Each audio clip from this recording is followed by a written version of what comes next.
की कृपा है। ये तो गुरुजी की कृपा है। गुरुजी ने हमें, गुरुजी की कृपा से हमें सारी चीजें मिली है। मैं कहा कि गुरुजी की कृपा है तो गुरुजी के कैसा करना पड़ता है। मैं भी एक दिन गुरुजी को बुलाऊंगा। तो उन्होंने भी कहा कि है ठीक बात है, क्योंकि गुरुजी आए तो इसको नहाना धोना का अच्छा पानी लगाना और उसके ऊपर सेवा करना, अच्छी ठंडी चीज।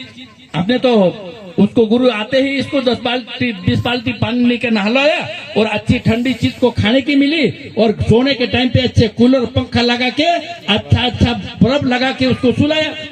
तो उन्होंने कहा कि भाई मैं भी ऐसी सेवा करूंगा यार, मैं भी एक दिन गुरु को बुलाता हूं। और उन्होंने बुलाया आजकल जैसे जनवरी महीने में ठंड के टाइम में, और ठंड के टाइम में बुलाया तो उन्होंने भी, गुरुजी आया 10-20 बाल्टी पानी डाली और गुरुजी ने कहा कि बेटा तू क्या कर रहा है, मेरे को तो ठंड लग रही, इतना पानी क्यों डाल रहा है।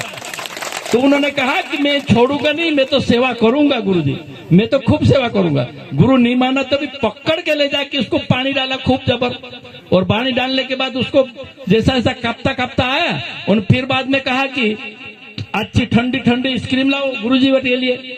और वो तो ठंड के टाइम में नो ठंडी चीज क्या खाएंगे, तो लेकिन वो उसने कहा है वैसा कर रहा है ये। लेकिन उस समय वो गुरु गर्मी के टाइम पे आया था, नहीं इसका गुरु ठंड के टाइम में आया है।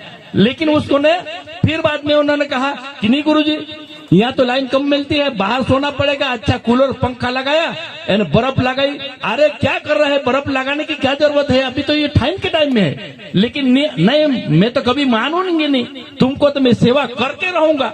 उसने करके रहा करके सेवा करने के लिए सब चीज और कूलर पंखा लगाया और फिर गुरु जी के आशीर्वाद प्राप्त करने के लिए उसने कहा कि रात भर के कूलर पंखा ना, आज का इसकी टाइम क्या गुरु जी क्या कर सकते हैं, वो तो वही निकल गया।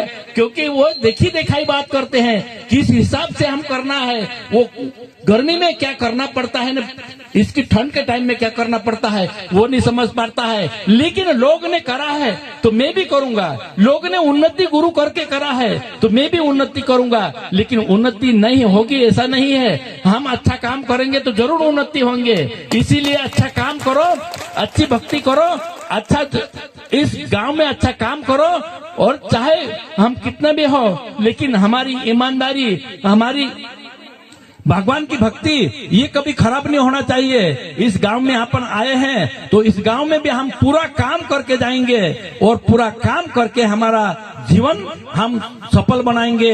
हम झूठ नहीं बोलेंगे, हम किसी को गलत काम नहीं करेंगे, हम लुच्चाई लफांगे नहीं करेंगे, हम ईमानदारी काम करके हमारा जीवन पालन करेंगे और हमारा जीवन को सफल बनाएंगे। और जी जब तक ये कहा है महाराज ने कि भाई हमारा जीवन में जैसा कर्म करे वैसा भरना पड़ता है, तो हम कर्म अच्छा करेंगे तो अब चाहे तो हम गरीब तो लोग जरूर है लेकिन कुछ गलत नहीं है। गरीब जरूर है, आज उन्नति नहीं होगी लेकिन काल जरूर उन्नति होगी। आज भगवान के घर देर है लेकिन अंधेर कभी नहीं होगी। इसीलिए भगवान की भक्ति करते रहो, भगवान को मानते रहो, धर्म का कार्य करते रहो और हमारा जीवन पालन करते रहो। इस कारण से इस सत्संग में जो कार्यक्रम करने वाले महेश महाराज और उनके साथी भाई, उनके आसपास के गांव के सरपंच और जो मेन लोग हैं वो उन्होंने मदद करी है। इसीलिए इनको सबको बहुत बहुत धन्यवाद और बहुत बहुत बधाई है। इनको सब स्वागत है। गुरु वंश सिंह बाबा इन सभी लोगों के ऊपर कृपा करे। गुरु वंश सिंह बाबा की आशीर्वाद सबके ऊपर रहे, चाहे महाराज हो चाहे नीर हो। और 24 इस सत्संग के सुनने आए हैं ये सब अपना भक्ति जो है, भक्ति का भेद उसको मिले और अच्छा काम करने का मौका मिले और अच्छा इंसान बने, ये कहना है मेरा। और मेरे शब्द में कहीं भूल हो गए तो माफ करना। और कोई इस भक्ति में जुड़ना चाहता है और कोई इसको गुरु शब्द लेना चाहता है, क्योंकि नाम लिया तो सभी लिया, इन सभी शास्त्र का भेद, बिना भेद का नर्त गया पढ़ता था चारों वेद। क्योंकि नाम लिया तो सभी लिया, बिना पढ़ता नाम लिया तो सभी लिया ने सभी शास्त्र का भेद, बिना नाम का नरक गया पढ़ता था चारों वेद। अगर चारों वेद में 16 शास्त्र भी अगर पढ़ लिया लेकिन गुरु का नाम नहीं है तो वे व्यर्थ है, ऐसा गुरु का कहना है। क्योंकि गुरु जो चाहे शास्त्र में सीख लिए चाहे वेद में पुराण में सीख लिए, लेकिन गुरु जो मुख से जो नाम लेते हैं वही सत्य कहलाता है, वही आदमी का काम आता है, वही आदमी आगे बढ़ता है, वही आदमी भक्ति प्राप्त करता है, वही आदमी ज्ञान को प्राप्त करता है। लेकिन गुरु अगर नहीं करा तो 16 शास्त्र ने 18 पुराण भी पढ़ने के बाद भी अगर नाम नहीं है तो व्यर्थ गया, ऐसा संतन कहना है। संतों को जात नहीं पूछे, पूछ लीजिए ज्ञान, मोल करे तो तलवार पड़े रहेगी ज्ञान।